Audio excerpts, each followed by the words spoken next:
அறிவே மனம் உங்கள் உளவியல் சகோதரி எம்எஸ்கே பிரியா. கஷ்டமே இல்லாத வாழ்க்கை வேணும்னு நினைக்கிறீங்களா? அது உங்கள் சந்தோஷத்தை இழக்க செஞ்சிடும், நிம்மதியை இழக்க செஞ்சிடும். உங்களால் நிறைவோடு இருக்க முடியாது. உங்கள் வீட்டில் ஒரு லைட் எரியணும்னா பாசிட்டிவ் நெகட்டிவ் 2 வேணும். அப்போ தான் அந்த லைட் எரியும். உங்களுக்கு பாசிட்டிவ் மட்டும்தான் வேணும், நெகட்டிவ் வேணான்னு சொன்னால் லைட் எரிய வைக்க முடியாது.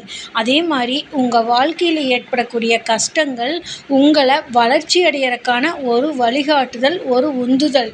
அப்போது நீங்கள் வாசப்படியில் ஒரு கால் வச்சு உள்ளே போகிறீங்கன்னா, அந்த வாசப்படி சும்மா கொண்டு வந்து அப்படியே வைக்கல. அதை பட்டதீட்டி, அதை செதுக்கி ஷேப் பண்ணி அந்த ஸ்கொயர் கொண்டு வந்து உங்களோட விருப்பப்படி அது எப்படி வேணுமோ செஞ்சு, அதுக்கு தேவையான பூச்செல்லாம் கொடுத்து செயல்படுத்தி, அதை செதுக்கி, அது வலி தாங்கி தான் அங்கே நின்றுட்டுருக்குது. அதனால தான் நீங்கள் மிதிச்சுட்டு டெய்லி போகிறீங்க. அப்போ எதுவுமே செய்யாமல் அந்த கல்லை கொண்டு வந்து வச்சா அந்த கல் உங்களை குத்துமில்ல.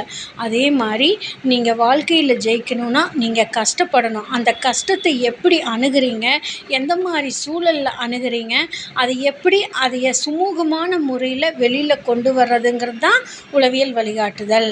அப்போ இதெல்லாம் தெரியாமல் எனக்கு கஷ்டம் வந்துருச்சுன்னு நீங்கள் லைஃப் லாங் போராடிட்டு இருந்தால் தீர்வு இருக்காது.